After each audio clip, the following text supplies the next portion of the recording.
ऐसो को उदार जग माही। बिनु सेवा जो द्रव्य दीन पर, राम सरिस को नाही। जो गति जोग विराग जतन करी, नहीं पावत मुनि ज्ञानी। सो गति देत गीध सबरी कहाँ, प्रभु न बहुत जिय जानी। जो संपत्ति 10 शीस अरपि करी, रावण शिव पहलीनी। सो संपदा विभीषण कह अति, सकुच सहित करि दीन्ही। तुलसीदास सब भांति सकल सुख, जो चाहसी मन मेरो। तौ भजु राम काम सब पूरन, करें कृपा निधि तेरो। अब इस पद को हम कैसे पढ़ें? एक सामान्य तौर पर ऊपर से अगर हम देखेंगे तो जैसे वो दूसरों को कह रहे हैं। ये पद दूसरों को कहे ही नहीं गए हैं, ये पद गाए गए हैं। और भक्ति में जो पद गाए जाते हैं वो आत्मा भी व्यक्ति होते हैं, इसलिए वो दूसरे को नहीं कहे जाते, अपने आप को कहे जाते। ऐसो को उदार जग माही, उस काल में कहा जा रहा है जब बिना पत्रिका लिखी जा रही है। हम पहले देख चुके हैं, अम्ब से कह चुके हैं कि राम को थोड़ा कहीं आपको लगे मौका मिले तो मेरी ये बात कह दीजिएगा। उस संदर्भ से काट करके अगर देखेंगे तो इसका अर्थ एकदम अलग हो जाएगा। असल में यह ऐसो को उदार जग माही, ये पहले के तुलसी मानने वाले हैं कि ऐसे उदार थे, आज नहीं हैं। आज अगर होते तब तुलसी के लिए यह सब करने की जरूरत कहाँ पड़ती, विनय की पाती लिखने की जरूरत कहाँ पड़ती। इसलिए जब हम इस रूप में किसी भी चीज़ को देखते हैं, कवि से काट कर या समय से काट कर या कवि की स्थिति से काट करके, तब वह चीज़ तो बिनु सेवा जो द्रव्य दीन पर, बिना सेवा के राम लोगों पर। और जबकि हम जानते हैं कि तुलसी तो पूरी जिंदगी राम की सेवा की है। अब जब किसी को लगेगा इसमें अंतर्विरोध है, अंतर्विरोध नहीं है।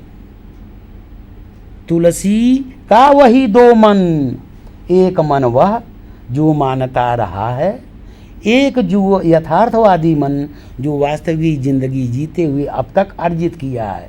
जैसे तुलसी का यह 2 सोच, पहले वाला और आज की हकीकत, दोनों आमने सामने रख दिया जा रहा हो। और यह रख देने से यह चीज़ हमें भीतर से उद्वेलित करती है कि जो समझता था राम सरिस को नाही,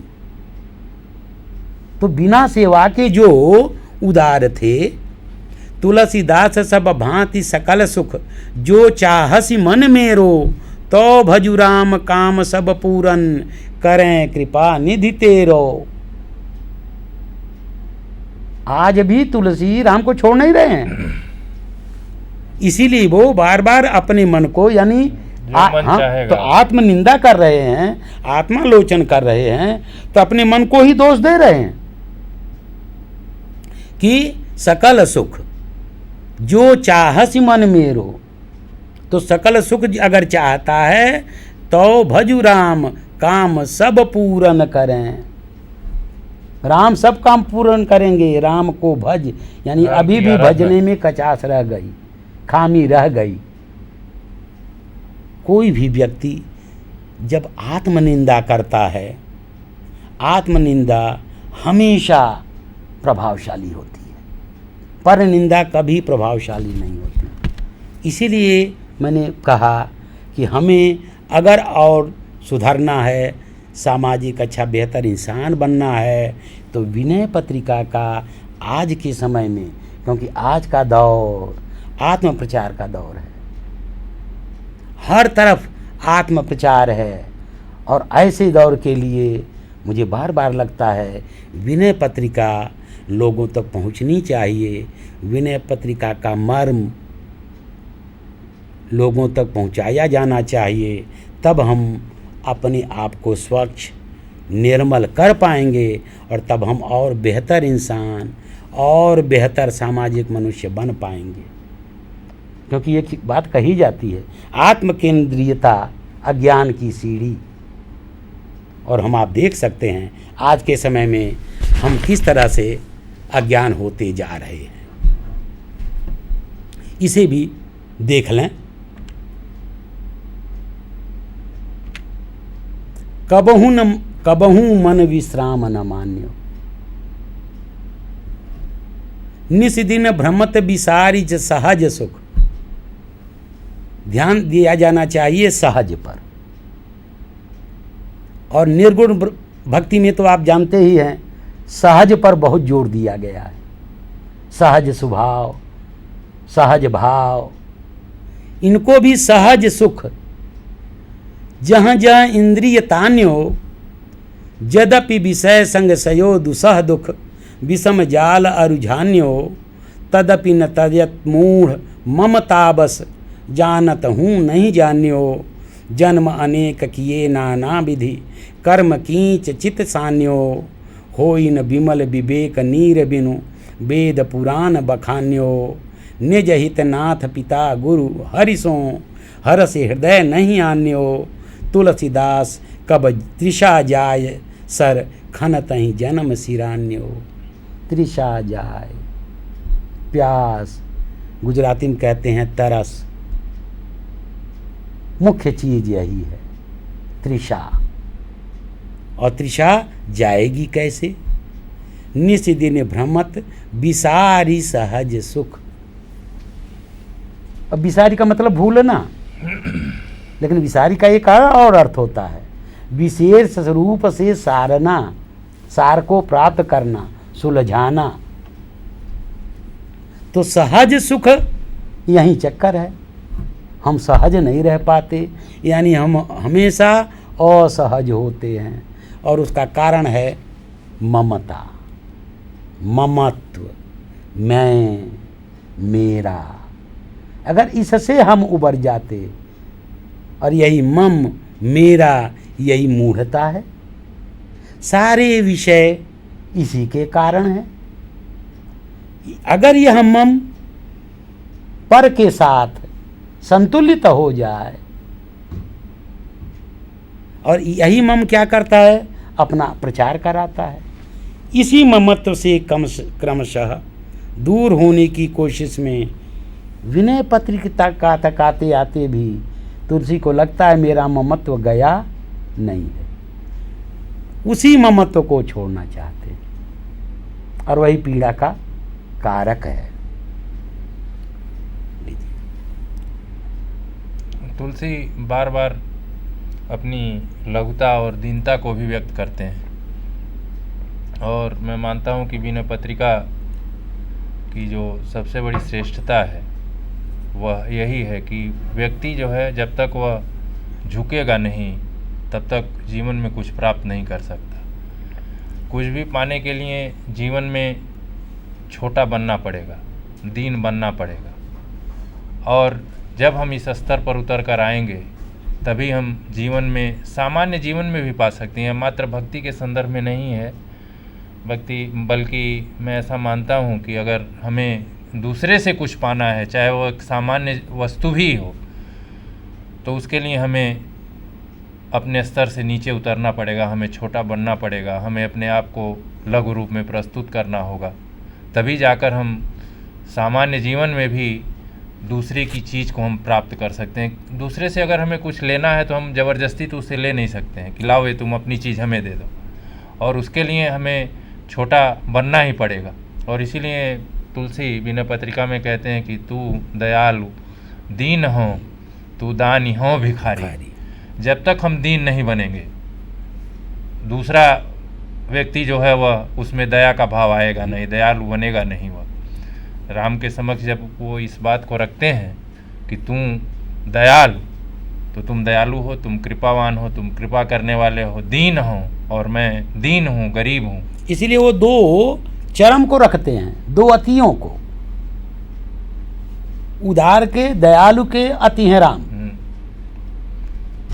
और गरीब के अति हैं तुलसी, निम्नतम, और वो गुरुतम, यानी ये लघुतम वो गुरुतम।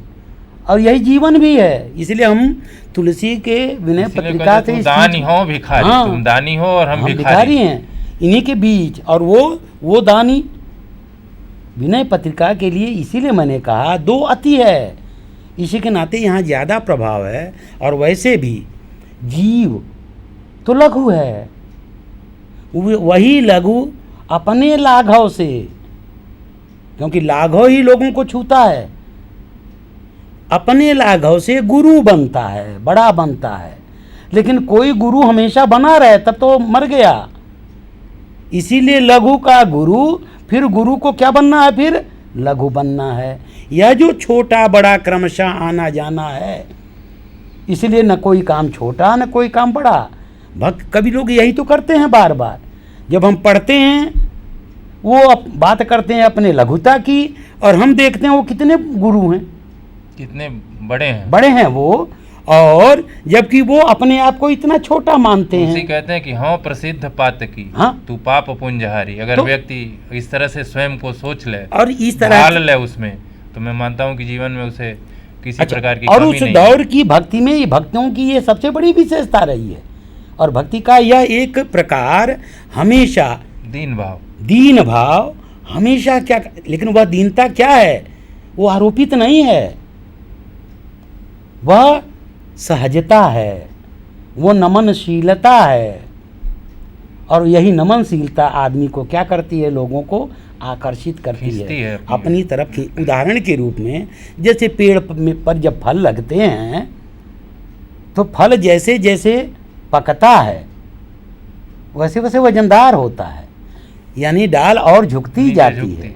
तो जब नीचे यह जो नमना है किस ओर नमना है, आकाश की तरफ नहीं, जमीन की तरफ। अब इसका अर्थ हम यह कर सकते हैं ना कि जैसे नीचे वाले हम लोगों को वह खींचता हो कि आओ भाई ले लो। अब हम उसको लेने में समर्थ ना हो। यही चीज इन कवियों ने ये जो सारी चीज़ें ये अर्जित किए हैं इसी दुनिया के बिंबों से, इन भक्ति के कवियों के इन कविताओं से हम अपने वास्तविक जीवन के व्यवहार को, अक्सर हम भक्ति को क्या समझते हैं कि जैसे उड़ाऊ वाली चीज़ हो, नहीं, इस वास्तविक जीवन की बात है। लेकिन क्या वास्तविक जीवन तक हम पहुंच पा रहे हैं, सवाल वहीं आएगा। क्योंकि ईश्वर का एक मतलब होता है, ईश का मतलब होता है देखना, ईश का मतलब होता है श्रेष्ठ। श्रेष्ठ ही तो लोग चाहते हैं, हर कोई चाहता है और उसी श्रेष्ठ को पाना चाहता है, तो उसी की आराधना। अब उसकी आराधना किस तरह की है, सकर्मक है। जैसे पेड़ पर वह फल लगा, वह नीचे और झुका, अब अपने आप नहीं हमारे मुंह में आएगा, हमें उसको प्रयास करके पाने, वह तो अपने तरीके से नीचे आया, अब हमें पहल करके ऊपर जाना है। तो तुलसी की कविता को, भक्ति को इस तरीके से देखने की ज़रूरत है कि आज के समय में, क्योंकि अतीत को हम इसी रूप में याद करते हैं कि आज के जीवन में हमें कितना और मदद कर सके, और मदद कर सके यानी हमें और अच्छा इंसान बना सके। और तुलसी की भक्ति विनय पत्रिका हमें इसी ओर लेकर के जाती है कि हम आत्मालोचन करें, अपने को शुद्ध करने का प्रयास करें। अगर हर कोई करने लगेगा, तुलसी से यही तो गांधी ने सीखा, इसलिए गांधी भी आखिर क्या करते हैं, आत्मशुद्धि अपने आप की।